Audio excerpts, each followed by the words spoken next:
Sebelum lanjut ke cerita selanjutnya, yuk subscribe dan like. Absen dulu di kolom komen ya ah. Risa menyandarkan dahinya di kaca jendela kamar tidur utama, memandangi senja yang merayap di atas perumahan kelas menengah atas ini. Udara di dalam rumah terasa dingin, jauh lebih dingin daripada suhu di luar. Sudah 1095 hari ia menanti, menghitung setiap matahari terbit dan terbenam sejak suaminya, Eko Wijaya, menghilang. Eko pergi untuk perjalanan bisnis keluar kota. Demikian yang ia katakan, dan tak pernah kembali. Tidak ada panggilan telepon, tidak ada surat, bahkan tidak ada satupun transaksi bank atas namanya. Ia lenyap seolah ditelan bumi. Di belakang Risa, putrinya, Putri, berusia 4 tahun, rambut ikal dan mata cerdas, sibuk menyusun balok-balok kayu di atas karpet berumbai. Putri adalah satu-satunya alasan Risa tetap bernapas. Wajah polosnya terkadang membawa senyum yang rapuh di wajah Risa. Namun seringkali, ia justru menjadi pengingat pedih akan ayah yang tidak dikenalnya. Ayah sudah jadi bintang, MA? Tanya Putri suatu malam, mengulang jawaban yang selalu Risa berikan saat pertanyaan itu muncul. Risa hanya mampu memeluknya erat. 1.2 tekanan dan tuntutan. Ketiadaan Eko tidak hanya menyisakan lubang di hati Risa, tetapi juga menciptakan badai masalah hukum dan keluarga. Eko adalah seorang broker investasi yang cukup sukses dan cerdik. Sebelum menghilang, ia sempat memindahkan sebagian besar aset, termasuk rumah yang mereka tempati dan beberapa polis asuransi jiwa, atas nama Risa dan Putri. Keputusan inilah yang menjadi sumber petaka Risa. Keluarga Eko, terutama Ibu Marta, mertuanya, dan Bagus, adik iparnya, melihat tindakan Eko itu sebagai pengkhianatan dan, setelah 3 tahun tanpa kepastian, sebagai celah untuk mengklaim warisan. Sampai kapan kamu mau berpura-pura, Risa? Suara serak Ibu Marta terdengar menggelegak dari ruang tamu, menembus kesunyian. Risa bergegas turun. Di sana, Ibu Marta duduk di sofa ceselong Eko, ditemani Bagus yang mengenakan kaos oblong lusuh dan menyeringai licik. Kami sudah menunggu 3 tahun. Eko sudah dianggap meninggal secara hukum. Sekarang, kamu harus mengembalikan rumah ini pada haknya. Lanjut Ibu Marta, menunjuk Risa dengan jari telunjuknya yang berurat. Ibu, rumah ini atas nama saya dan Putri. Eko memastikan kami punya tempat tinggal. Risa mencoba menjelaskan. Suaranya bergetar menahan amarah yang bercampur rasa sakit. Bagus tertawa kecil. Suara tawa yang selalu membuat Risa merinding. Oh, kasihan sekali. Tapi lihat faktanya. Mbak Risa, kakakku menghilang. Dan kamu tidak punya bukti apapun bahwa dia masih hidup. Kami tidak yakin aset-aset itu didapat dengan cara yang bersih. Kami, sebagai keluarga intinya, berhak mengurusnya. Mereka selalu menggunakan dalih kecurigaan bahwa Eko terlibat masalah ilegal. Sebuah asumsi yang tidak pernah bisa Risa buktikan salah, namun juga tak bisa mereka buktikan benar. 1.3 kehancuran yang direncanakan. Beberapa minggu terakhir, tekanan itu memuncak. Ibu Marta dan Bagus bahkan sudah membawa surat-surat dari pengacara mereka yang mengklaim rumah ini adalah harta warisan yang belum diselesaikan dan meminta Risa segera mengosongkannya. Risa melawan, tetapi ia sendirian, tanpa uang yang cukup untuk menyewa pengacara hebat. Uang tunai dari Eko hampir habis untuk biaya hidup dan membayar tagihan yang tiba-tiba membengkak. Pagi itu, Ibu Marta datang dengan wajah yang keras seperti batu granit. Ia tidak sendirian. Di belakangnya, berdiri 2 pria berbadan besar berpakaian preman dan seorang notaris muda yang terlihat cemas. Waktunya habis. Risa, pihak bank sudah setuju untuk menahan aset ini sampai status Eko jelas. Tapi karena kamu bukan keluarga intinya lagi, kamu dan Eko tidak punya anak laki-laki, kami berhak menempati rumah ini dulu, ujar Ibu Marta, mengutip jargon hukum yang sengaja dibuat membingungkan. Risa berdiri membeku di tengah ruang keluarga. Apa maksudmu, Bu? Kami punya putri. Dia darah daging Eko. Cukup. Ibu Marta berteriak histeris. Emosi palsu muncul di matanya. Eko meninggalkan kami semua. Dan kamu hanya seorang istri yang ditinggalkan. Kami yang akan mengurus putri. Kamu hanya beban. Kedua pria itu bergerak cepat. Tanpa memberinya waktu untuk berargumentasi, mereka mulai mengeluarkan barang-barang Risa dan Putri. Pakaian, mainan, buku-buku. Risa mencoba menahan, tetapi ia terlalu lemah. Air mata yang selama ini ia tahan tumpah membasahi pipinya. 1.4 Pengusiran. Bagus berdiri di ambang pintu, menikmati pertunjukan itu. Tolong, Mbak Risa. Jangan membuat kami menggunakan kekerasan. Anggap saja ini karma karena kamu tidak becus menjaga kakakku. Risa menyadari perlawanan fisik akan sia-sia. Ia harus memikirkan Putri. Ia lari ke kamar dan dengan tangan gemetar mengumpulkan beberapa pakaian penting dan dokumen asli Eko, dokumen yang ia simpan di brankas tersembunyi. Hanya satu koper berukuran sedang dan tas punggung Putri yang ia berhasil bawa. Ia menuntun Putri yang kebingungan menuruni tangga. Putri menangis pelan, memeluk boneka beruangnya. Di pintu, Ibu Marta memberikan amplop tebal berisi uang tunai, sejumlah kecil, hanya cukup untuk beberapa minggu. Ini uang kemanusiaan. Jangan pernah kembali ke sini, Risa, atau aku akan pastikan kamu tidak bisa bertemu Putri lagi. Ancamnya dingin. Risa tidak mengambil amplop itu. Ia menatap mata mertuanya dengan tatapan kosong yang penuh luka, lalu berbalik. Ia mengambil tangan kecil Putri dan berjalan keluar dari pintu rumah yang selama ini menjadi satu-satunya tempat berlindung mereka.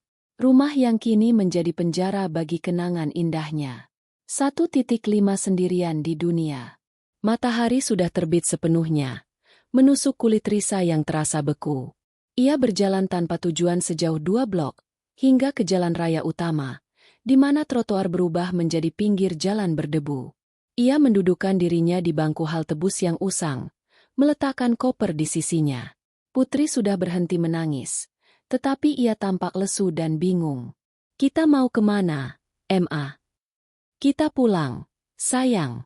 Kita akan ke tempat di mana ada nenek dan kakek. Risa berbohong lembut, merujuk pada orang tuanya yang tinggal di desa kecil ratusan kilometer jauhnya.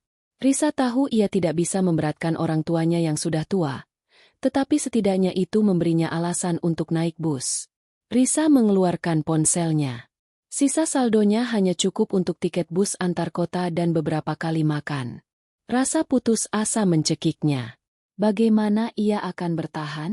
Ia hanya seorang ibu rumah tangga yang selama ini mengandalkan suaminya. Saat ia sedang mencari jadwal bus terdekat, ia mendengar suara decitan ban yang keras. Brak! Sebuah mobil sedan mewah hitam mengilap, terlihat sangat mahal, berhenti mendadak, hanya beberapa meter di depannya. Risa terkesiap, menarik Putri mendekat.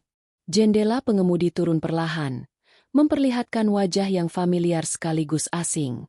Wajah itu adalah Hera, adik bungsu ibunya, yang Risa kenal sebagai guru TK dengan kehidupan yang sangat sederhana. Hera, dengan kacamata hitam besar dan rambut disanggul elegan, menatap Risa dengan sorot mata yang tajam, jauh berbeda dari Tante Hera yang ia kenal. Risa! Suara Hera lantang dan mendesak. Apa yang kamu lakukan di pinggir jalan seperti ini? Cepat! Cepat masuk. Ku beritahu sesuatu yang sangat penting. Risa menatap mobil mewah itu, lalu ke wajah Tante Hera yang mendominasi, dan kemudian melihat koper yang teronggok menyedihkan di kakinya. Rasa bingung dan harapan tipis mulai merayap dalam dirinya. Ini adalah pintu darurat yang tak terduga, dan ia tidak punya pilihan lain selain membukanya. Risa masih berdiri kaku di samping bangku halte bus yang panas, menatap Tante Hera, bingung membedakan mana yang lebih mengejutkan, mobil sedan mewah hitam yang mengkilap di hadapannya, atau penampilan Tante Hera yang berubah total. Hera yang ia ingat adalah wanita sederhana dengan daster batik dan sepeda motor butut. Wanita di balik kemudi ini mengenakan setelan blazer camel yang rapi, arloji emas tipis di pergelangannya, dan aura kekuasaan yang tak terbantahkan. Kenapa diam saja? Mereka bisa melihatmu. Hera mendesis cemas. Matanya sesekali melirik ke kaca spion, seolah khawatir diikuti. Ada urgensi yang nyata dalam suaranya. Risa tersentak. Mereka? Siapa yang Hera maksud? Mertuanya? Atau orang lain? Tidak peduli siapapun itu. Naluri bertahan hidupnya menjerit untuk segera menjauh dari jalanan ini. Ia menarik putri yang masih memegang boneka beruang lusuhnya. Ayo, sayang, kita ikut Tante Hera, bisik Risa. Ia buru-buru memasukkan koper kecilnya ke kursi belakang, lalu menggendong putri yang kelelahan dan mendudukkannya di pangkuan. Begitu pintu tertutup, Hera menginjak gas tanpa menunggu Risa memasang sabuk pengaman. Mobil itu melesat mulus membelah keramaian kota. 2.2 investigasi di balik kemewahan. Setelah melaju cukup jauh dari area perumahan Risa, Hera akhirnya menghela napas, tampak lebih tenang. Ia menoleh sekilas ke belakang, memastikan Risa dan putri baik-baik saja. Aku tahu ini mengejutkan, kata Hera. Suaranya kini kembali lembut, seperti Hera yang Risa kenal, namun dengan nada otoritas yang baru. Tapi Risa, kamu tidak boleh kembali ke kampung. Itu tempat pertama yang akan mereka cari, dan kamu sekarang adalah target. Risa mencerna kata-kata itu. Target? Tante, apa yang sebenarnya terjadi? Mobil ini. Dan kenapa Tante tahu aku diusir? Hera mengambil napas panjang. Dengarkan baik-baik. Risa, sejak Eko menghilang, aku tidak pernah percaya itu murni kecelakaan bisnis. Aku tahu Eko. Dia cerdik. Aku punya firasat. Jadi aku menggunakan koneksi lamaku. Dan ya, aku punya koneksi. Koneksi yang sangat kuat. Risa terkejut. Koneksi apa? Rahasia, untuk saat ini. Jawab Hera tegas, tetapi melanjutkan. Yang penting, aku tahu apa yang terjadi di rumahmu.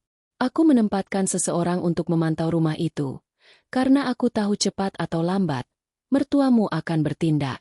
Mereka bukan orang jahat, tapi mereka serakah dan bodoh, mudah dimanipulasi oleh pihak yang jauh lebih berbahaya. Hera mengungkapkan bahwa Eko tidak menghilang karena utang piutang kecil.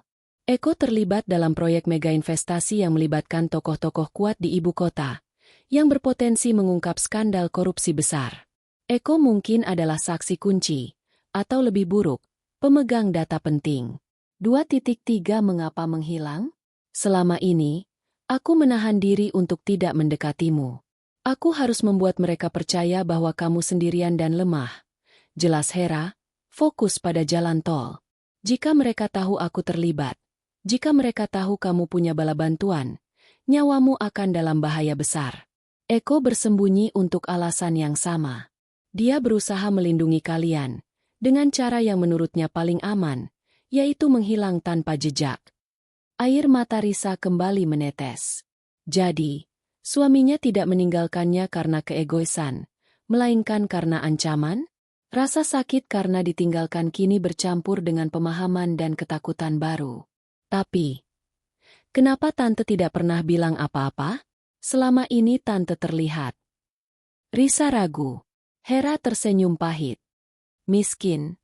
Ya, aku menjalankan tugas yang sangat spesifik. Identitasku harus dilindungi. Dulu, aku adalah seorang analis keamanan swasta yang bekerja untuk klien penting. Setelah pensiun, aku memilih hidup sederhana. Sampai Eko datang padaku, beberapa bulan sebelum dia menghilang. Hera menjelaskan bahwa Eko, yang sudah mencium bahaya, mencari Hera secara rahasia dan meminta bantuannya untuk mengamankan data dan orang-orang terkasihnya jika terjadi sesuatu padanya. Eko tidak percaya pada pengacara atau polisi biasa. 2.4 Tawaran perlindungan dan perubahan.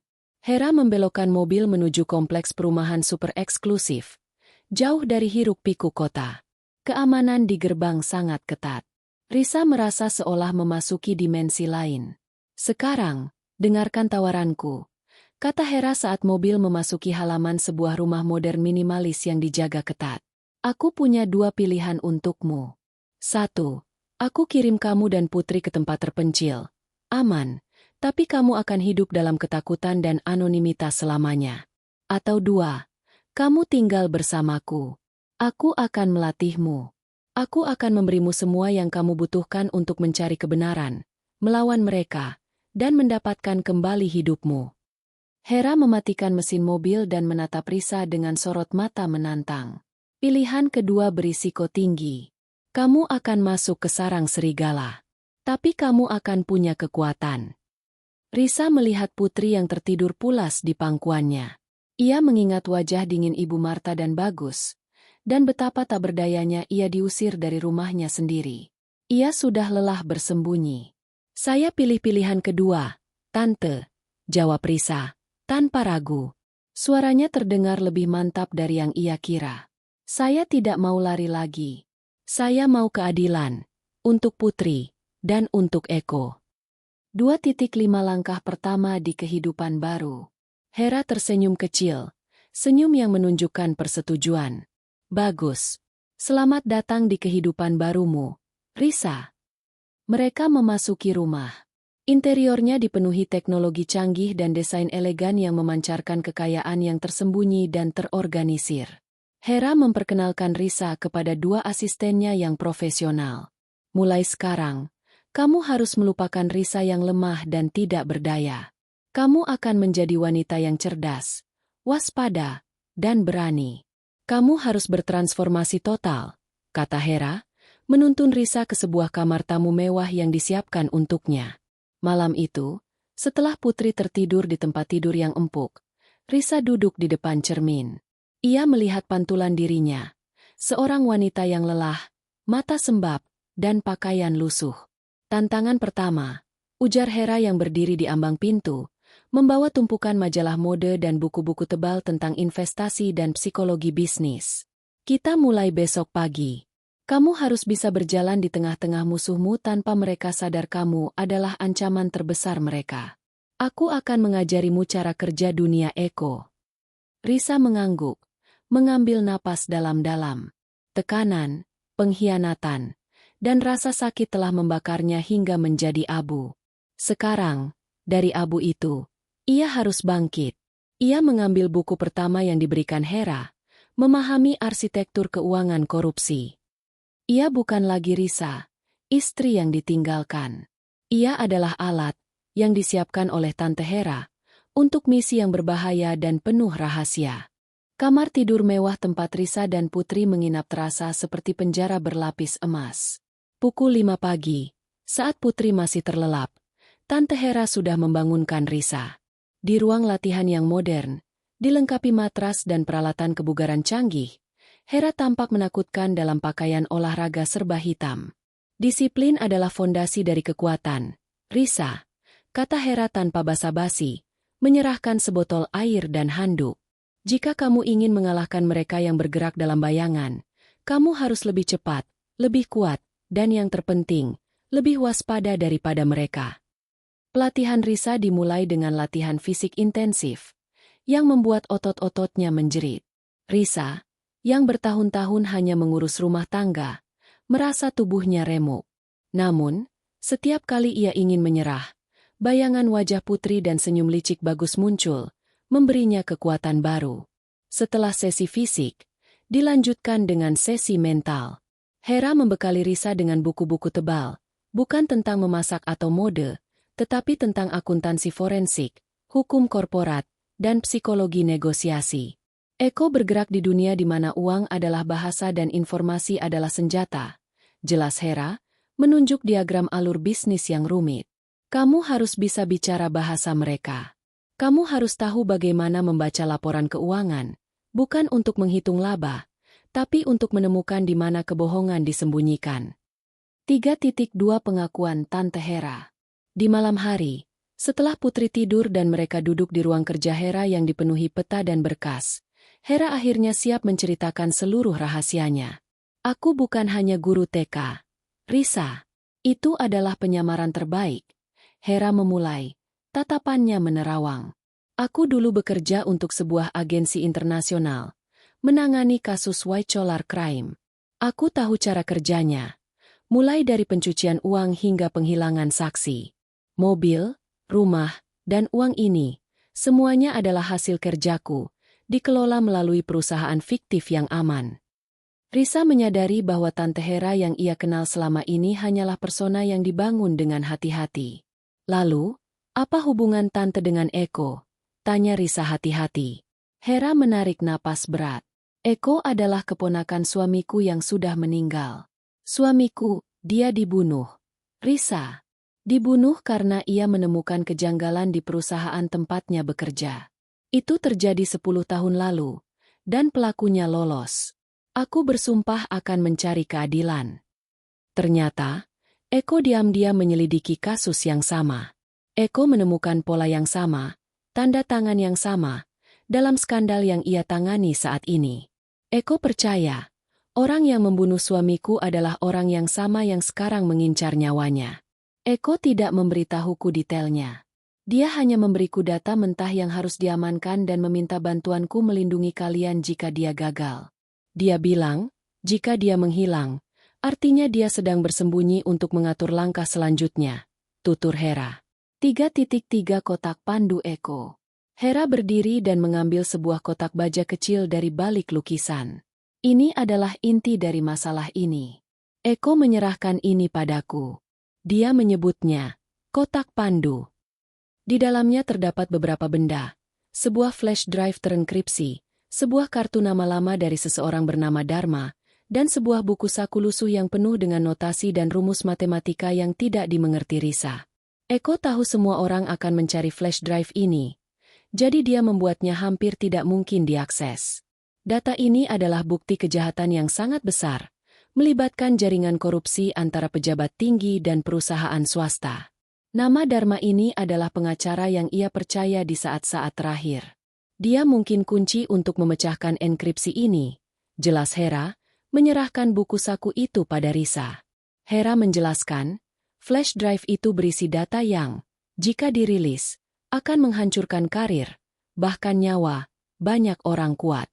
Oleh karena itu, Risa tidak hanya mencari Eko, tetapi juga kunci untuk membuka kotak pandu itu. 3.4 Transformasi Risa dimulai. Minggu-minggu berikutnya adalah neraka yang produktif. Risa menjalani makeover total. Ia tidak hanya diajari tata krama dan cara berjalan anggun, ia diajari cara membaca bahasa tubuh, mengenali kebohongan, dan yang paling penting, menjadi seseorang yang tidak mudah diingat. Musuh mencari wanita yang menangis, yang panik, dan yang mudah diancam. Kamu harus menjadi wanita karir independen yang kejam, yang kehadirannya memudar di tengah keramaian elit. Instruksi Hera. Risa harus menguasai materi tentang pasar modal, komoditas, dan gejolak politik yang mungkin memengaruhi bisnis suaminya. Ia mulai menelusuri buku saku Eko, mencari pola. Risa menemukan bahwa Eko sering menggunakan kode sesar Chipher yang dicampur dengan tanggal-tanggal penting dalam hidup mereka.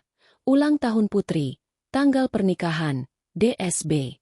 Putri, di sisi lain, sangat menyukai Tante Hera. Hera mempekerjakan seorang pengasuh yang sangat profesional dan menjaga agar kehidupan Putri tetap stabil, jauh dari kekacauan yang sedang Risa hadapi. 3.5 Ujian pertama. Setelah sebulan pelatihan, Hera menguji Risa. Ia membawa Risa ke sebuah gala amal kelas atas, memberikan Risa penampilan baru, gaun malam elegan, perhiasan minimalis, dan kepercayaan diri yang baru. Tugasmu, dapatkan 3 informasi penting. Siapa yang mengambil alih proyek terakhir Eko, siapa pengacara keluarga mertuamu, dan apakah ada yang bertanya tentangmu setelah pengusiran? Bisik Hera, saat mereka memasuki aula yang mewah. Risa, yang jantungnya berdebar kencang, harus berbaur. Ia menggunakan teknik yang diajarkan Hera, memilih target yang mabuk atau terlalu sombong, dan mengajukan pertanyaan terselubung. Di sana, ia berpapasan dengan Bagus, adik iparnya, yang sedang berbicara dengan seorang pria parubaya yang tampak necis dan angkuh. Bagus, yang mabuk, bahkan tidak mengenali Risa. Ia hanya melihat wanita cantik yang berdiri di dekatnya. Dengan suara yang sengaja dilembutkan, Risa mendekati Bagus. "Permisi, Tuan, bisakah saya bertanya tentang real estate di area sini?" Dalam pembicaraan singkat, Risa berhasil memancing informasi. Pengacara keluarga mereka adalah firma Law of Partners, dan proyek Eko diambil alih oleh seorang Taipan bernama Aryan Maheswara. Risa kembali ke Hera, hatinya penuh dengan campuran rasa muak pada Bagus dan kemenangan kecil. Ia telah berhasil. Ia telah melangkah ke dunia yang ditakuti Eko. Bagus. Puji Hera. Sekarang kamu sudah punya nama, Aryan Maheswara. Dia adalah target berikutnya. Kita akan menyelidiki bagaimana hubungannya dengan Eko dan Dharma. Risa menatap refleksi dirinya. Wanita yang menangis di pinggir jalan sudah mati. Yang ada kini adalah Risa, pemburu kebenaran. Ia siap menghadapi babak berikutnya. 6 bulan telah berlalu sejak Risa dijemput di pinggir jalan. Selama periode ini, Risa telah melalui proses dekonstruksi dan rekonstruksi diri yang brutal. Pelatihan fisik dan mentalnya tidak pernah berhenti. Tujuannya bukan hanya untuk membuat Risa terlihat kuat, tetapi agar ia merasa kuat. Hera membawanya ke sesi menembak rahasia. Risa, yang awalnya takut memegang pistol, kini mampu membidik target dengan akurasi yang memadai. Ini bukan untuk membunuh, Risa. Ini untuk membela diri. Musuh yang melihat kamu ragu akan menerkam, tegas Hera. Secara intelektual, Risa kini fasih berbicara tentang fluktuasi saham, kontrak derivatives, dan celah pajak multinasional. Ia menghabiskan malam-malamnya memecahkan teka-teki enkripsi Eko. Buku saku itu bukan hanya berisi kode sesar, tetapi juga referensi ke mitologi Yunani. Risa menyadari, Eko selalu menganggap dirinya Odysseus, berjuang pulang, dan petunjuknya sengaja dibuat rumit agar hanya ia yang bisa memecahkannya. 4.2 Si paling berbahaya, Aryan Maheswara. Fokus utama Risa kini adalah Aryan Maheswara, Taipan yang mengambil alih proyek Eko. Berdasarkan data yang dikumpulkan Hera, Aryan adalah sosok yang cerdas, karismatik, tetapi terkenal kejam dalam bisnis. Ia memiliki jaringan politik yang luas dan reputasi yang tak tersentuh. Aryan adalah serigala berbulu domba. Dia menguasai 40% aset yang seharusnya dimiliki Eko. Pertanyaannya, apakah dia menipu Eko, atau dia adalah bagian dari rencana perlindungan Eko? Spekulasi Hera. Hera merancang rencana untuk membuat Risa berinteraksi dengan Aryan. Risa tidak bisa menyerbu. Ia harus menyelinap masuk ke dalam lingkaran Aryan, menjadi seseorang yang menarik, namun tidak mengancam. Kita akan meluncurkanmu sebagai nyonya Alessandra, seorang investor independen dari luar negeri yang tertarik pada pasar properti eksklusif di Jakarta. Kamu harus memancarkan kekayaan yang sudah mapan dan masa lalu yang tersembunyi. Instruksi Hera, memberikan Risa paspor dan identitas palsu yang sempurna. 4.3 Menghadapi mertua yang berubah. Di tengah persiapannya, Risa mendapat kabar mengejutkan. Mertuanya, Ibu Marta, yang baru saja berhasil menguasai rumah Eko, kini tampak menderita. Ternyata, setelah mengusir Risa, Ibu Marta dan Bagus menghadapi masalah keuangan. Rumah itu disita oleh bank karena ada klausul pinjaman yang tersembunyi, yang hanya bisa diurus oleh Eko, atau Risa, jika ia masih berstatus istri. Hera membawa Risa untuk mengamati dari jauh saat Bagus dan Ibu Marta harus mengosongkan rumah tersebut, diusir oleh petugas bank, persis seperti yang mereka lakukan pada Risa. Risa merasa sedikit kepuasan yang dingin. Karma, bisik Hera. Mereka hanyalah pion yang dibuang setelah menjalankan tugasnya. Ibu Marta melihat Risa dari kejauhan. Ia tidak mengenali Risa yang kini berdiri tegak dalam setelan mahal dan kacamata hitam. Ia hanya melihat wanita asing yang berdiri di sana tanpa ekspresi, menyaksikan kehancuran mereka. Ini menguatkan keyakinan Risa. Transformasi ini berhasil. 4.4 Mengaktifkan Dharma dan kotak pandu. Risa akhirnya berhasil memecahkan beberapa kode awal di buku saku Eko. Enkripsi itu mengarah pada sebuah alamat email terenkripsi dan nomor telepon pengacara Dharma. Saatnya mengaktifkan Dharma, ujar Hera. Risa menghubungi Dharma, menggunakan kode sandi yang diberikan Eko. Dharma, seorang pria paruh baya yang tenang dan cerdik, awalnya sangat skeptis. Ia takut Risa adalah umpan. Risa harus membuktikan dirinya dengan memberikan detail pribadi yang hanya diketahui Risa dan Eko, seperti nama panggilan masa kecil putri dan rahasia kencan pertama mereka. Dharma akhirnya yakin. Dharma mengungkapkan bahwa ia memiliki bagian kunci kedua untuk flash drive di kotak pandu. Namun, ia tidak akan menyerahkannya begitu saja. Eko memintaku menguji istrimu, Risa. Jika kamu ingin kunci ini, kamu harus membuktikan bahwa kamu bukan lagi wanita yang lemah dan mudah diintimidasi. Berikan aku satu bukti bahwa kamu bisa bertahan di dunia yang kejam ini. Tantang Dharma melalui telepon. Tantangan Dharma sangat jelas. Risa harus berhasil mendapatkan informasi kritis dari Aryan Maheswara, menggunakan identitas barunya, tanpa ketahuan. 4.5 Peluncuran Alessandra. Risa dan Hera memutuskan acara peluncuran Risa yang paling dramatis. Lelang amal eksklusif di mana Aryan Maheswara dijadwalkan menjadi pembicara utama. Di ruang ganti, Risa menatap dirinya di cermin. Ia mengenakan gaun sutra burgundi yang mengalir, menonjolkan kekuatan alih-alih keindahan. Rambutnya ditata rapi, dan matanya memancarkan ketenangan yang dingin. Ia bukan lagi Risa. Ia adalah Nyonya Alessandra. Ingat, bisik Hera, menyesuaikan kalung Risa. Jangan pernah terlihat panik. Jangan biarkan emosi memimpin. Tujuannya adalah mendekati Aryan, bukan untuk langsung mencurigainya, tetapi untuk menjebaknya agar merasa nyaman. Risa mengangguk, mengambil tas tangannya yang berisi alat perekam audio super mini dan sebuah chip pelacak. Saat Risa melangkah keluar dari mobil Hera di karpet merah, ia merasakan sorot mata ratusan orang. Risa berjalan tegap, memancarkan aura kaya raya dan misterius. Ia melihat seorang pria tinggi, berwibawa, dengan senyum menawan yang membuat semua wanita di sana menoleh. Itu pasti Aryan Maheswara. Risa, dengan hati yang berdebar di balik topeng ketenangannya, mengambil langkah pertamanya menuju pria yang mungkin tahu di mana suaminya berada, atau yang mungkin bertanggung jawab atas hilangnya suaminya. Lelang amal itu menjadi panggung sempurna bagi peluncuran Nyonya Alessandra. Risa, didukung oleh instruksi dari RPH Mini yang terhubung dengan Hera, bergerak di kerumunan dengan anggun, menyebar desas-desus tentang kekayaan dan misteri yang melingkupinya.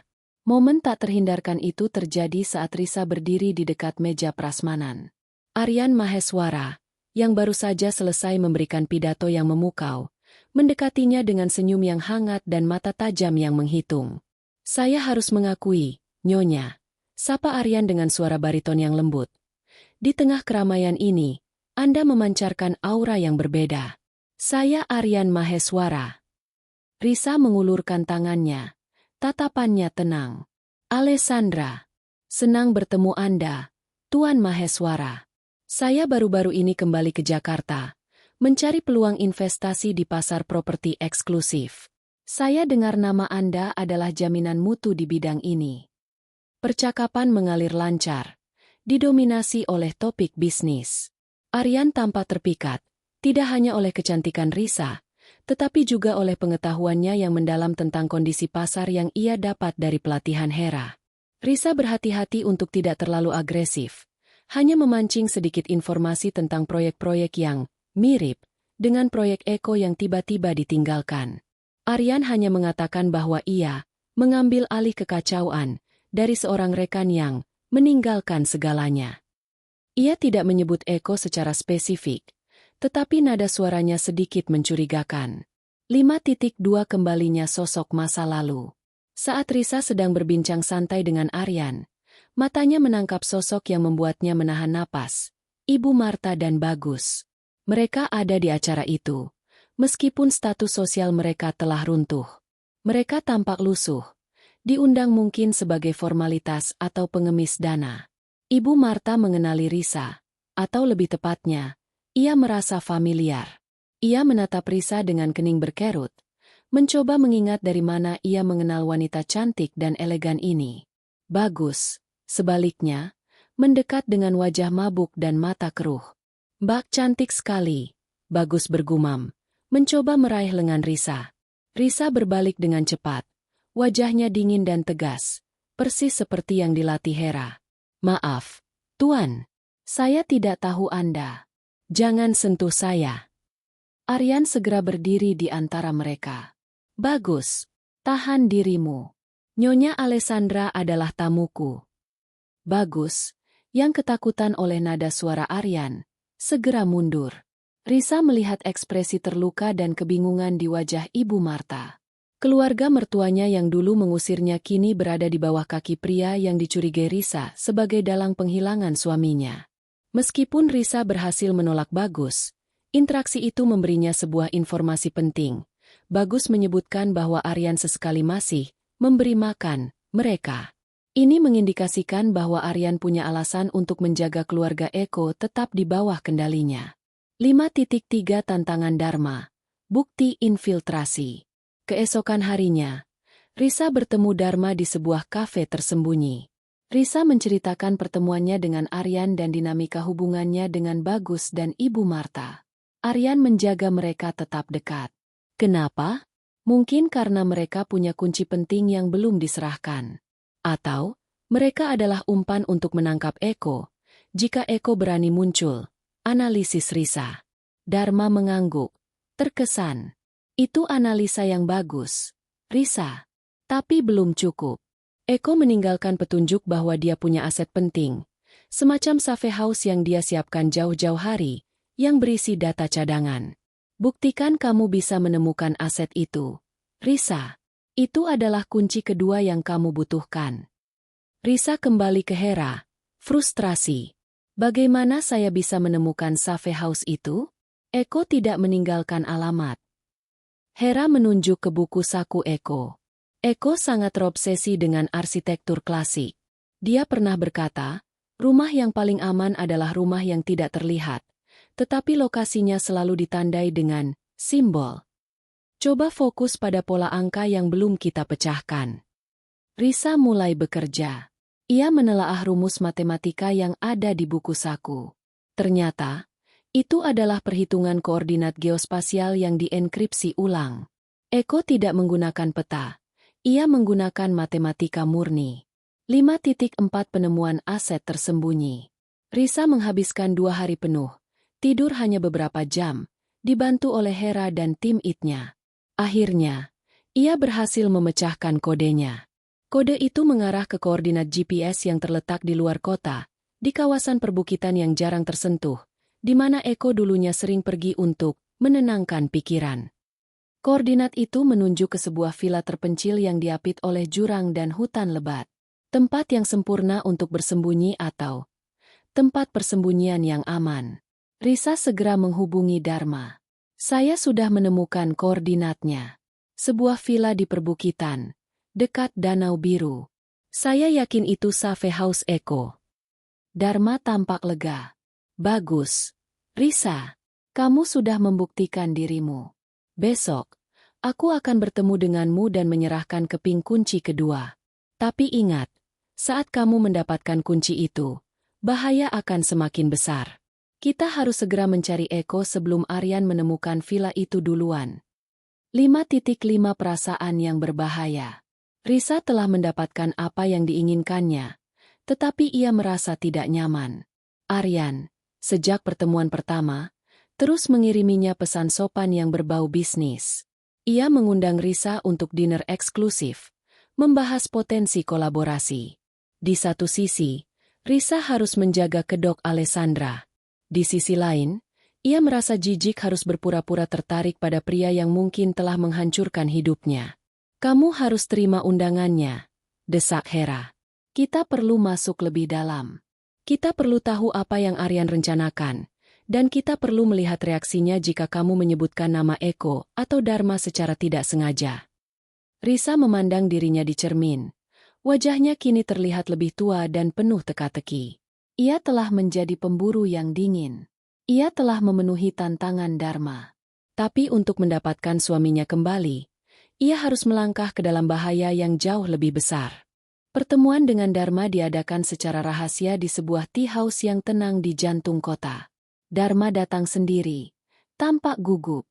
Ia adalah tipe orang yang terbiasa menangani dokumen hukum, bukan operasi rahasia.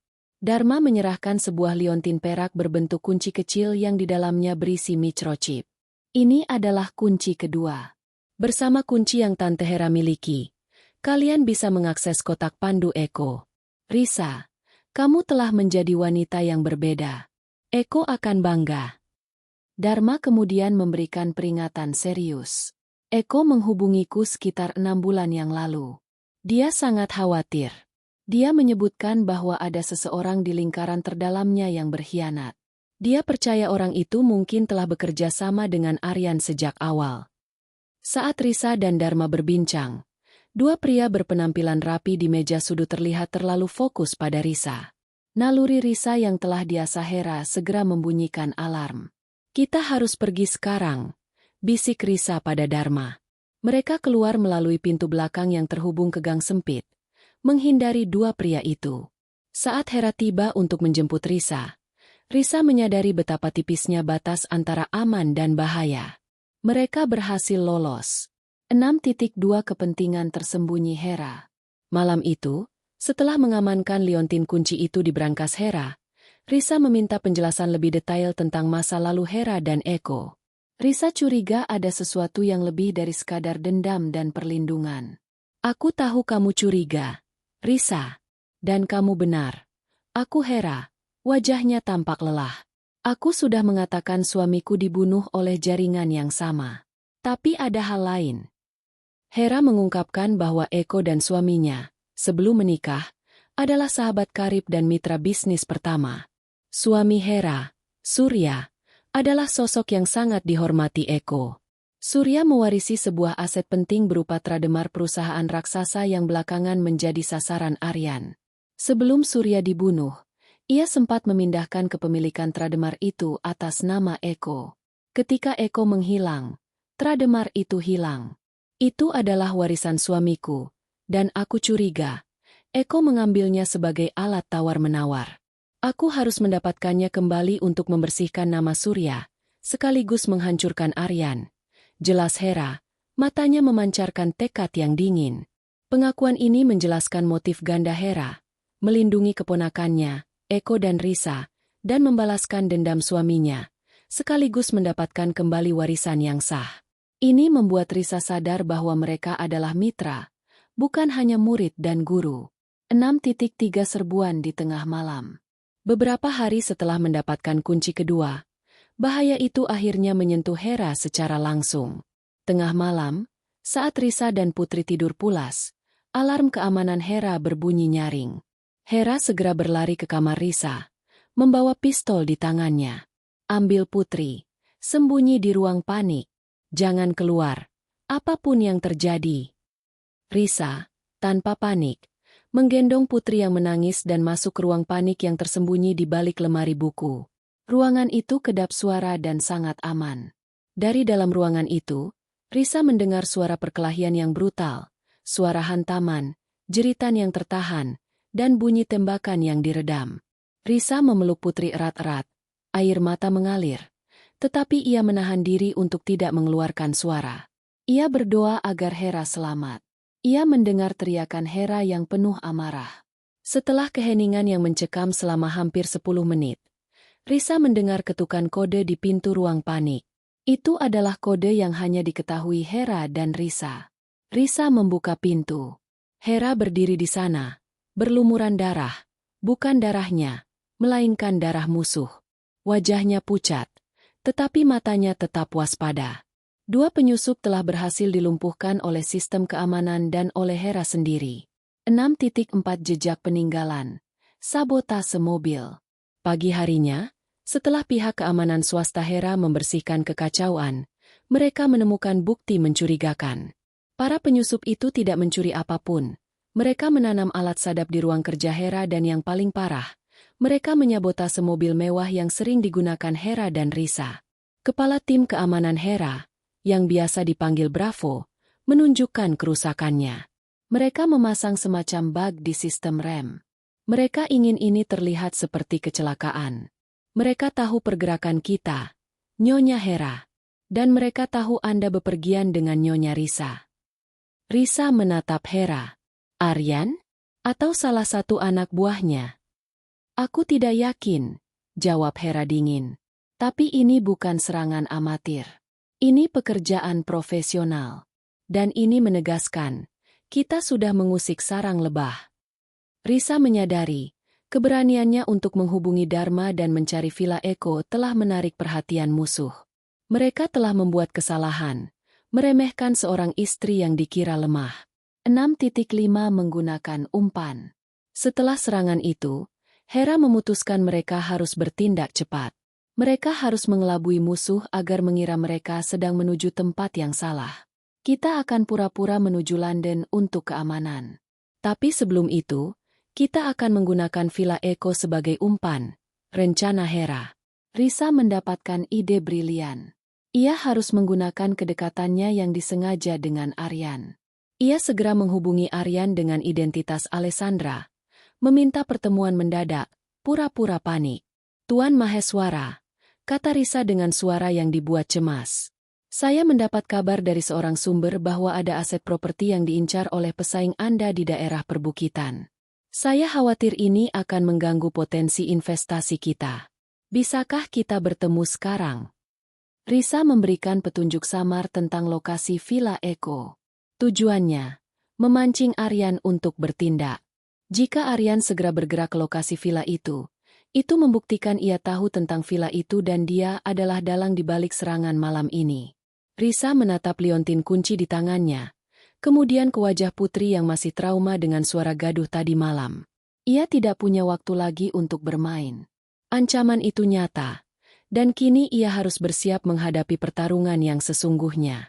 Risa mengatur pertemuan dengan Aryan Maheswara di restoran rooftop eksklusif, tempat yang ramai namun memungkinkan percakapan rahasia. Ia mengenakan setelan formal, memancarkan profesionalisme dan sedikit kecemasan yang ia paksakan. Ia harus terlihat cukup panik agar Aryan merasa dia benar-benar sedang melindungi investasinya, identitas Alessandra, bukan memancingnya.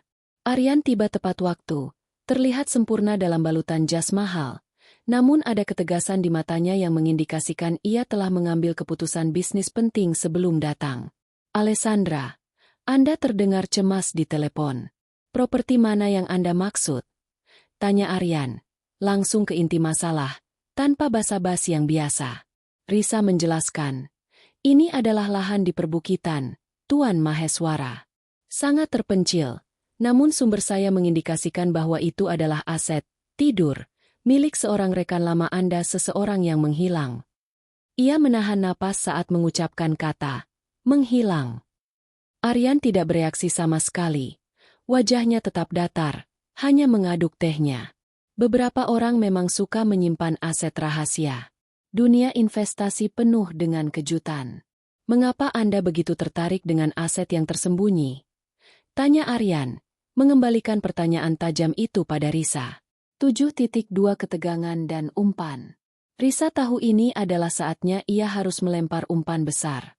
Karena sumber saya mengatakan pemilik aset itu adalah Eko Wijaya. Nama Eko menggantung di udara. Untuk pertama kalinya, Risa melihat perubahan emosi di mata Aryan, kilatan cepat antara kejutan dan kewaspadaan, yang segera ditutup dengan senyum yang dipaksakan. Ah, Eko. Ya, saya mengenalnya. Rekan bisnis yang sangat ambisius. Komentar Aryan, nadanya santai, tetapi Risa melihat tangannya yang menggenggam cangkir teh lebih erat. Saya dengar Anda mengambil alih proyek besarnya setelah dia menghilang, ujar Risa. Aryan mengangguk. Ya, saya membersihkan kekacauan yang dia tinggalkan. Dia meninggalkan banyak lubang. Sangat disayangkan. Dia adalah pria yang baik, tetapi terlalu gegabah. Risa menyadari, Aryan memosisikan dirinya sebagai pahlawan yang membereskan masalah Eko, bukan sebagai penyebab masalah itu. Risa tahu, ia harus menjaga ketertarikan Aryan pada Alessandra tetap hidup, untuk mendapatkan akses lebih dalam. Terlepas dari masa lalunya, saya tertarik pada aset yang dia tinggalkan. Lahan di perbukitan itu. Bisakah Anda, Tuan Maheswara, membantu saya mendapatkannya sebelum pesaing Anda, yang juga pesaingnya Eko, mendapatkan informasi ini? Risa memohon dengan nada yang mengandung kepercayaan dan flirting halus. Aryan menyeringai. Tentu saja, Alessandra. Saya selalu senang membantu seorang wanita cerdas yang tahu bagaimana bermain di pasar. Serahkan saja padaku. Aku akan mengurusnya dan mencarikan informasi terbarunya untukmu. Risa tahu, Aryan sudah menggigit umpan. Jika dia menawarkan bantuan untuk mengurusnya, itu berarti dia akan bergerak ke villa itu untuk mengamankannya. 7.3 Pengakuan dan ketertarikan berbahaya. Aryan kemudian mengubah topik, menjadi lebih personal. Ia memuji Risa, mengagumi keanggunannya, dan bertanya tentang latar belakang Alessandra yang misterius. "Anda tahu," ujar Aryan, mencondongkan tubuh ke depan. "Saya terkesan. Wanita di lingkaran ini seringkali hanya tertarik pada perhiasan, bukan pada laporan neraca. Anda berbeda. Anda punya keberanian. Dan Anda, Tuan Maheswara, punya terlalu banyak rahasia," balas Risa, tersenyum tipis. Ketegangan di antara mereka jelas terasa. Aryan tertarik pada Risa, bukan hanya sebagai mitra bisnis, tetapi sebagai wanita. Ketertarikan ini berbahaya, tetapi Risa harus menggunakannya. "Saya akan pastikan Anda aman, Alessandra. Jangan khawatir. Saya akan segera menghubungi Anda dengan kabar baik tentang lahan di perbukitan itu," janji Aryan, sebelum berpamitan. Saat Aryan berbalik pergi, Risa menghela napas lega. Ia berhasil menanamkan informasi tanpa terlihat mencurigakan. 7.4 Konfirmasi dari Hera. Risa segera kembali ke Cafe House Hera. Hera sedang memantau pergerakan orang-orang terdekat Aryan. "Dia bergerak," kata Hera, menunjuk layar komputernya. "Begitu dia meninggalkanmu, dia langsung menghubungi beberapa anak buahnya. Dia meminta mereka untuk segera menyiapkan tim dan berangkat ke area yang kamu sebutkan. Dia pasti tahu tentang villa itu. Jadi, dia bukan pembersih kekacauan. Dia adalah pencuri kekacauan," simpul Risa. "Dia tahu Eko bersembunyi atau punya aset di sana." "Tepat," ujar Hera. "Langkah selanjutnya, kita harus segera menuju villa itu. Kita harus tiba di sana sebelum tim Aryan. Dan kita harus mencari tahu apa yang Eko sembunyikan di sana, selain data cadangan." Hera menambahkan, "Sekarang kita tahu Aryan adalah musuh utama, kita harus berhati-hati. Orang yang menyabotase mobil kita pasti adalah salah satu timnya. Kita harus membuat rencana yang lebih cepat dan efektif." 7.5 Petunjuk dari buku saku terakhir. Malam itu, Risa kembali menelaah buku saku Eko. Kali ini, ia memperhatikan detail kecil yang ia abaikan sebelumnya. Sebuah gambar sketsa yang sangat kasar, menyerupai pola lantai tertentu, dan tulisan tangan Eko yang samar-samar. "Odysseus Return, 747. Apa artinya 747? Risa bertanya pada Hera. Hera, seorang analis keamanan, segera sadar. Itu mungkin kode log atau kombinasi brankas. Tapi, Odysseus Return, itu nama yang Eko berikan pada tempat persembunyian yang sangat dia hargai. Itu bukan villa biasa, Risa. Itu adalah kunci untuk menemukan Eko." Risa memasukkan liontin kunci dan buku saku itu ke dalam tas kecil yang ia siapkan. Ia tahu waktu mereka sudah sangat mepet. Aryan pasti sudah mengirimkan timnya. Mereka harus mengambil risiko besar, meninggalkan keamanan kota untuk pergi ke lokasi terpencil yang sudah diketahui musuh. Risa menatap Putri yang damai dalam tidurnya. "Kita akan bawa Putri. Ini terlalu berbahaya untuk meninggalkannya sendirian. Dan villa itu adalah tempat yang Eko siapkan untuknya. Jika kami tidak kembali, setidaknya dia ada di tempat aman." Putus Risa. Ia siap. Bukan lagi Risa yang diusir di pinggir jalan, tetapi Alessandra, yang siap mempertaruhkan segalanya untuk menemukan suaminya dan mengakhiri permainan berbahaya ini. Sebelum meninggalkan kota, Risa merasa ada satu simpul yang harus ia lepaskan, kebohongan dan pengkhianatan keluarga mertuanya. Risa dan Hera melacak keberadaan Ibu Marta dan Bagus. Setelah diusir dari rumah Eko, mereka kini tinggal di sebuah apartemen murah, hidup dalam kesulitan, di bawah perawatan Aryan Maheswara yang sangat minim. Risa datang menemui Ibu Marta sendirian, dengan penampilan Alessandra, tetapi kali ini ia melepaskan kacamata hitamnya, membiarkan Ibu Marta melihat matanya. "Nyonya." "Alessandra?" sapa Ibu Marta, terkejut melihat wanita dari acara amal itu di lorong apartemennya yang kumuh. Ia tampak jauh lebih tua dan rapuh. "Saya datang bukan sebagai nyonya." "Alessandra," kata Risa, suaranya dingin dan tegas. "Saya datang sebagai Risa, menantu yang ibu usir di pinggir jalan." Wajah Ibu Marta memucat. Begitu juga Bagus yang muncul dari ambang pintu, terhuyung-huyung. "Kakakmu." Bagaimana bisa kamu berubah? Bagus tergagap. Tidak percaya. 8.2 Konfrontasi dan pengungkapan. Risa tidak membuang waktu. Saya tahu kalian tahu lebih banyak tentang hilangnya Eko. Saya tahu kalian mendapat imbalan dari Aryan Maheswara untuk menutupi kebenaran dan mengusir saya. Katakan yang sebenarnya. Atau saya akan pastikan Aryan tahu bahwa kalian sudah tidak berguna lagi. Ibu Marta, yang kini benar-benar ketakutan, mulai menangis. Ia bukan takut pada Risa, tetapi pada Aryan, yang ancamannya jauh lebih nyata. Kami terpaksa, Risa. Kami tidak punya pilihan. Isak Ibu Marta. Eko pergi, meninggalkan kami hutang yang besar. Kemudian Bagus, dia membuat kesalahan besar dalam bisnisnya. Aryan datang, menawari bantuan. Dia menjanjikan kami uang dan rumah, asalkan kami tidak mengganggu dokumen-dokumen Eko.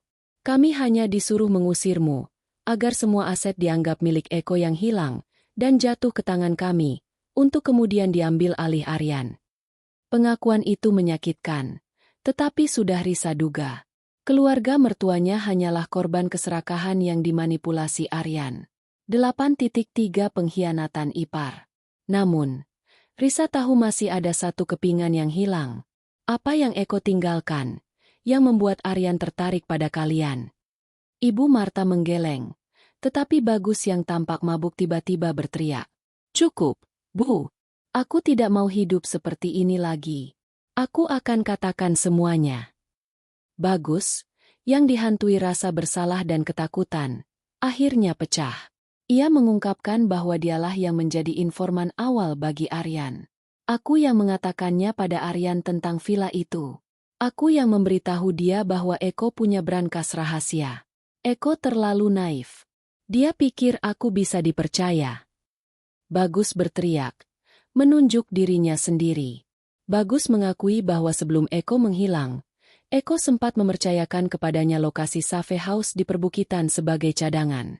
Bagus, yang terlilit utang judi dan takut akan ancaman Aryan, menjual informasi itu. Inilah pengkhianatan kunci. Bagus tidak hanya memberitahu Aryan tentang villa itu, tetapi juga tentang sketsa pola lantai dan kombinasi 747 yang dilihatnya sekilas di buku saku Eko. Ini menjelaskan mengapa Aryan begitu cepat bereaksi saat Risa menyebutkan lahan di perbukitan. 8.4 Misi baru, mengalahkan Aryan. Risa merasa jijik dan marah. Ia telah diusir, dan nyawanya kini terancam. Semua karena keserakahan dan pengkhianatan adik iparnya sendiri. Aryan tahu tentang 747. Gumam Risa, menyadari bahaya besar. Jika Aryan tahu kombinasinya, dia bisa membuka brankas utama Eko sebelum mereka tiba. Risa menatap Ibu Marta dan Bagus untuk terakhir kalinya. Kalian telah membuat pilihan. Sekarang, terima konsekuensinya. Risa meninggalkan mereka dengan ancaman samar. Jika kalian ingin hidup, jangan pernah menyebut nama saya, nama Alessandra, atau nama Eko kepada siapapun lagi. Risa kembali ke mobil, di mana Hera sedang menunggu. Bagus adalah informan. Dan yang terpenting, dia membocorkan kode 747 kepada Aryan. Lapor Risa, dengan napas terengah-engah. Hera menggebrak setir. Sial, itu berarti kita harus mengubah rencana. Villa itu tidak lagi aman. Itu akan menjadi medan pertempuran. 8.5 Persiapan menuju medan tempur. Risa dan Hera segera menyusun rencana baru. Mereka tidak bisa lagi bersembunyi. Mereka harus bergerak malam ini juga. Tujuannya, sampai di villa sebelum tim Aryan. Mengakses brankas Eko dengan kunci kotak pandu. Membawa Putri ke tempat yang sangat aman di dalam villa. Menemukan Eko, yang mungkin sudah ada di sana. Menunggu di tempat persembunyian yang sangat rahasia. Hera menjelaskan bahwa ia telah memanggil tim cadangannya. Kita tidak akan pergi sendiri, Risa. Tim kecilku akan mengamankan perimeter. Tapi di dalam villa, kamu dan aku yang akan bergerak. Malam itu, Risa mengemas barang-barang penting, kotak pandu Eko yang kini lengkap, tas medis kecil, dan senjata api yang kini ia pegang dengan keyakinan. Ia memandang putri yang sedang tidur. Wajahnya damai. Tunggu mama sebentar lagi, sayang. Bisik Risa. Mama akan bawa pulang ayahmu. Risa sudah siap. Ia adalah Alessandra, investor yang cerdik. Ia adalah Risa, istri yang patah hati. Dan ia adalah murid Hera, seorang prajurit. Ia siap menuju perbukitan terpencil yang diyakini menjadi lokasi Odysseus' Return. Perjalanan menuju villa terpencil di perbukitan dilakukan di tengah malam, menggunakan 2 mobil SUV yang tidak mencolok dan dikemudikan oleh tim keamanan Hera yang terdiri dari 3 veteran berpengalaman.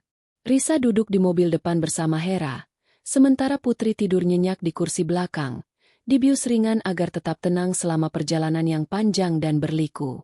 Udara semakin dingin seiring mereka mendaki. Risa mengamati jalanan dengan kewaspadaan yang tinggi. Hera menggunakan semua taktik anti-surveillance yang dia tahu, mengambil rute yang tidak terduga dan sering berhenti untuk memastikan mereka tidak diikuti. Aryan akan mengirim tim terbaiknya. Bisik Hera, fokus pada tikungan tajam. Mereka akan sampai di sana dalam beberapa jam. Kita punya jendela waktu yang sangat sempit. Mereka akhirnya tiba di kawasan Danau Biru, kawasan yang sepi dan terpencil. Villa Eko, yang disebutnya Odysseus' Return, berdiri di atas tebing, tersembunyi di balik vegetasi lebat. Villa itu tampak gelap dan sunyi, persis seperti yang Eko inginkan. 9.2 Infiltrasi villa. Tim Hera segera mengamankan perimeter. Risa dan Hera, dipersenjatai dan dilengkapi alat komunikasi, bergerak menuju pintu belakang villa. Risa menggunakan kartu akses lama Eko yang sudah usang. Klak!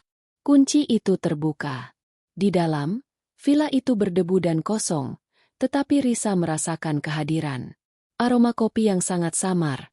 Mungkin sudah berbulan-bulan yang lalu, tetapi itu adalah aroma favorit Eko. Mereka menuju ruang kerja Eko, mencari pola lantai yang digambar Eko di buku sakunya. Setelah beberapa saat mencari, Risa menemukan pola ubin yang sedikit berbeda dari yang lain. Tepat di bawah pola itu, Risa menemukan panel kecil yang tersembunyi. Ini dia. Brankasnya. Bisik Risa. Panel itu terbuka, memperlihatkan brankas digital yang tebal. Risa dan Hera segera memasukkan 2 keping kunci microchip dari kotak pandu. Brankas itu berbunyi bip, tetapi menuntut kode sandi. 747. Gumam Risa. Mengetik kode yang diungkapkan bagus. Lampu di brankas berkedip merah. Kode salah. Sial. Bagus memberikan informasi yang salah. Atau Eko mengubahnya, desis Hera. Risa panik, tapi kemudian ia ingat kata-kata Eko, Odysseus' Return. Eko suka mitologi. Coba 747 terbalik. Atau tanggal penting. Tanggal pernikahan kita adalah 0808. Hera mencoba kombinasi 747 dan 808, tetapi tetap gagal. Saat ketegangan memuncak, Risa tiba-tiba teringat. 747, bukan angka. Itu adalah model pesawat. Eko sering bepergian dengan pesawat Boeing 747. Risa mengetik kode flight number Eko saat dia menghilang. 313. Bip. Hijau. Brankas terbuka. 9.3 Penemuan Eko. Di dalam brankas, mereka menemukan flash drive terenkripsi, data cadangan, dan yang lebih penting, sebuah surat tulisan tangan Eko, yang berbunyi, "Aku tidak akan bersembunyi di sini. Aku di tempat yang lebih aman. Cari aku di tempat yang kita berjanji akan bawa putri untuk melihat bintang. Di bawah tanah, di balik panel surya." Risa segera ingat. Tempat itu adalah observatorium mini yang mereka rencanakan di bawah kolam renang villa itu. Tempat yang hanya diketahui mereka berdua. Saat mereka berbalik, Bravo berteriak di RPH Hera. "Nyonya Hera." Mereka datang. 3 mobil. 8 orang. Mereka mengepung villa. Aryan Maheswara dan timnya telah tiba. Risa dan Hera segera membawa putri yang masih tertidur ke area kolam renang. Mereka menemukan panel surya yang disebutkan Eko. Dengan sedikit tenaga, mereka berhasil memindahkan panel itu, memperlihatkan tangga besi menuju ruang bawah tanah yang gelap. Hera mengarahkan pistolnya ke tangga. Aku akan berjaga. Kamu turun. Cepat. Risa turun menapaki tangga. Di bawah, dalam ruang perlindungan yang sangat terorganisir dan dilengkapi makanan dan komunikasi, Eko duduk di depan layar komputer. Tubuhnya kurus, wajahnya ditumbuhi janggut, tetapi matanya bersinar dengan kepedihan dan lega. Risa. Eko berdiri, terkejut namun bahagia. Mereka berpelukan. Risa menangis. Semua rasa sakit 3 tahun itu tumpah. Kamu tidak pernah mati. Kamu bersembunyi. Aku harus. Risa. Data ini. Eko menunjuk komputer. Ini adalah kunci kehancuran Aryan. Aku membiarkan dia mengira aku hilang dan dataku hilang, agar aku bisa membangun kasus yang tak terbantahkan dari tempat persembunyian ini. 9.4 Klimaks. Pertarungan dan pilihan. Di atas, tembakan mulai terdengar. Aryan tidak main-main. Dia datang. Eko, kita harus pergi. Kita punya kunci kotak pandu, kata Risa. Tiba-tiba, pintu baja observatorium itu berderi terbuka, menampakkan siluet Aryan Maheswara. Ia berhasil menyelinap masuk. Selamat datang kembali, Eko. Sapa Aryan dengan senyum sinis. Menarik sekali istrimu yang dulu bodoh ternyata yang membawaku ke sini. Dia jauh lebih menarik daripada yang kau jelaskan. Aryan melihat putri yang terlelap di pelukan Risa. Ayo, Eko, berikan padaku flash drive itu. Kau bisa hidup, asalkan kau lenyap selamanya. Dan aku akan membiarkan istrimu yang cerdik ini menemanimu, atau memilih hidup baru bersamaku. Eko menolak. Kamu tidak akan pernah mendapatkan datanya. Aryan, kamu akan berakhir di penjara. Saat Aryan maju, Risa beraksi. Mengingat semua pelatihan Hera, Risa meraih pistol dari saku mantelnya. Bukan untuk menembak, tetapi untuk mengalihkan perhatian. Ia menembak lampu utama ruangan. Kegelapan total terjadi. Dalam kekacauan itu, Eko meraih flash drive dan kabur melalui terowongan darurat yang telah ia siapkan. Aryan mengamuk. Hera, yang menyadari kekacauan di bawah, datang tepat waktu. Pertarungan sengit terjadi di ruang observatorium yang sempit. Hera menggunakan keahliannya. Risa, meskipun ketakutan, bertindak sebagai pengalih perhatian, melindungi putri dan melemparkan barang-barang ke arah Aryan. Tim Hera di atas juga sibuk menahan anak buah Aryan.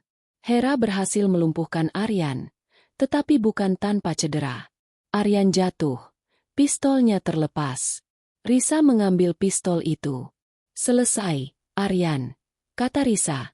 Suaranya mantap, memegang pistol itu tepat di kepala Aryan. Kamu telah menghancurkan hidupku selama 3 tahun. Sekarang, kamu akan membayar. 9.5 Kebenaran dimenangkan. Di luar, tim keamanan Risa berhasil menahan sebagian besar anak buah Aryan. Risa tidak menembak Aryan, tetapi ia berhasil memborgolnya menggunakan borgol darurat yang disiapkan Hera. Eko kembali, terengah-engah. Ia memeluk Risa, melihat putri yang mulai terbangun. Aku minta maaf, sayang, bisik Eko pada Risa. Aku tidak tahu betapa berani dan kuatnya kamu. Malam itu, mereka berhasil. Aryan Maheswara ditangkap, bersama dengan bukti kejahatan yang tak terbantahkan di flash drive Eko. Fajar menyingsing di atas perbukitan Danau Biru, mewarnai langit dengan jingga dan merah, kontras dengan kekacauan yang terjadi di Villa Odysseus Return semalam. Aryan Maheswara dan anak buahnya telah diamankan oleh tim Hera dan diserahkan kepada pihak berwajib melalui koneksi Dharma. Bukti digital Eko cukup untuk menjerat jaringan korupsi besar yang selama ini disembunyikan Aryan. Di teras villa, Risa dan Eko duduk bersebelahan. Putri di pangkuan Eko tertawa ceria, seolah tidak pernah ada 3 tahun perpisahan. Risa menyaksikan interaksi ayah dan anak itu.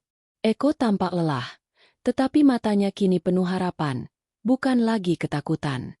Hera berdiri di ambang pintu, mengawasi dengan ekspresi puas. Ia telah membalaskan dendam suaminya dan melindungi keluarganya. Aku sangat bangga padamu, Risa, ujar Hera, suaranya tulus. Kamu bukan lagi wanita yang lemah. Kamu adalah kekuatan. 10.2 Rekonsiliasi dan pengakuan dosa. Setelah Putri dibawa masuk oleh Hera, Risa dan Eko akhirnya menghadapi kenyataan pahit dari 3 tahun perpisahan mereka.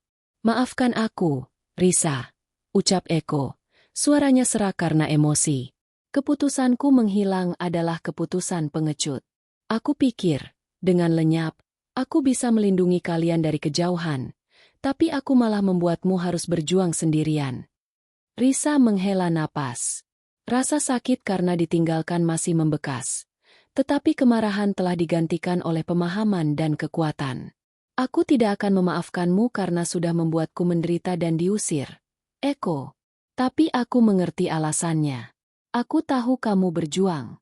Namun, kamu lupa satu hal, aku juga kuat. Risa menceritakan transformasinya, pengkhianatan Ibu Marta dan Bagus, dan bagaimana ia harus menjadi Alessandra untuk menembus lingkaran Aryan. Ia menunjukkan bekas luka fisik dan mentalnya.